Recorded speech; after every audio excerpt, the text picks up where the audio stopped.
Hey guys, Snarky here, and today I'll go over the pros and cons of remakes versus sequels. Remakes have been a hot topic lately, especially in certain animated live-action markets. From Disney's Snow White to the old ones like Disney's Cinderella, remakes have proliferated movies in recent years, but so have sequels at the same time. They have similarities and differences, and both serve as continuations of franchises. But which is better for which, and why? Today I'm going to go over that. Also, if you like this type of analysis review type content, don't forget to like, subscribe, and maybe leave a comment. It will really help the algorithm find my channel. So let me get into things now. What is a remake? A remake is, well, an adaptation of a story. In the context of filmmaking, it involves whenever a film being made is, in reality, simply the adaptation of another older film. Some plot elements might be moved around or changed a little, but the same outline remains. The word remake usually does not refer to whenever a story is adapted to a significantly different platform than it was originally, such as from a book to a film, or from a TV series to a book. Remakes can change visual styles, though. A common form of remaking is to transform an animated movie into a live-action one. Disney is well known, famous, or infamous, depending on who you ask, for doing this in recent years. Remakes do have some positives. They can capture the spirit of an old story and bring it to a new generation, thus also bringing along perhaps some of the messages. And if some of those messages aren't so good, they can also improve on elements of the old story that just weren't great. A negative of remakes, though, is that at their essence, they are still essentially the same story as their forefathers.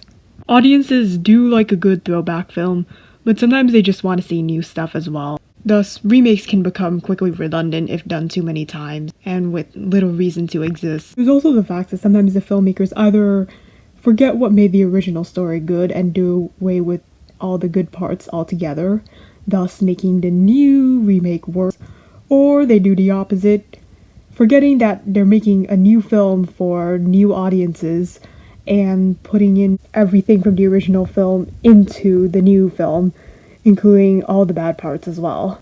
It's all about keeping balance, and if that can't be kept, maybe a remake is just not a good idea. Time to talk about sequels now. What is a sequel? Sequel is when a completely different story, continuing off from a previous installment, is created. The same universe and typically the same sets of characters and settings are used, but it's not just the same story repeated all over again.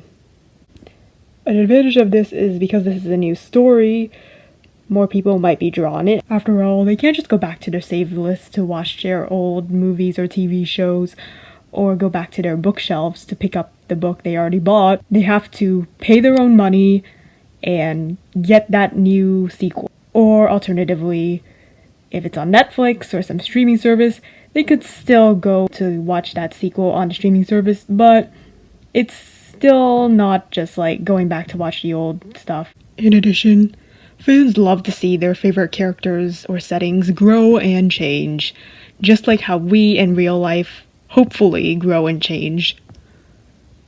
And that is exactly why that could also be a disadvantage. The problem with sequels is often they require some decent knowledge of the previous installment to really enjoy it. So if the sequel suffers from too much continuity lockout, where everything mentioned in the sequel requires you to read the previous to understand it, then it's also going to turn off a lot of potential readers that are new to the franchise as well. An infamous example is the Marvel Cinematic Universe. You see, the Marvel Cinematic Universe has a ton of movies and superheroes.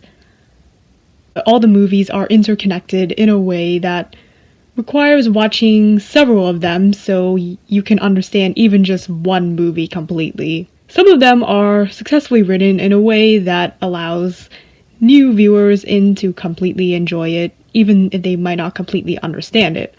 Others, not so much. Another issue that one could run into when it comes to making sequels is sequelitis. The thing with sequels is sequels are continuations.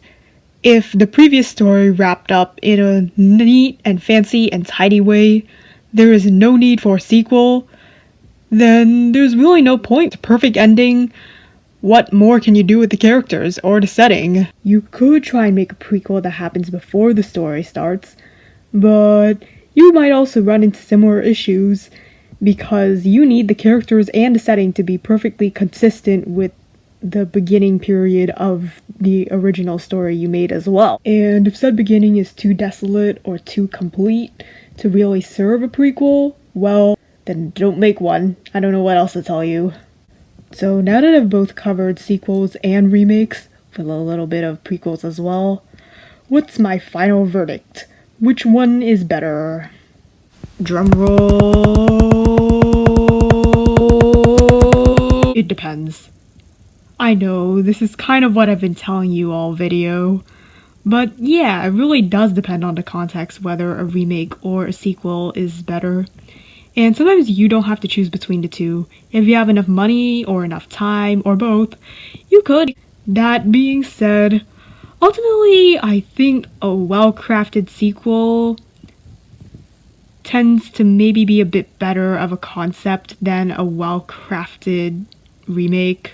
But that's just me because we all have different tastes, right? Anyways, that's it for today. I'm not entirely sure what I'm gonna be making next, sorry again. But, maybe I might cover another song, or I might just chase the trends again. Again, the only reason why I'm making this in the first place is because, as of this writing, remakes have been on trending for YouTube for. Regardless, take care everyone. Snarky Lisa out.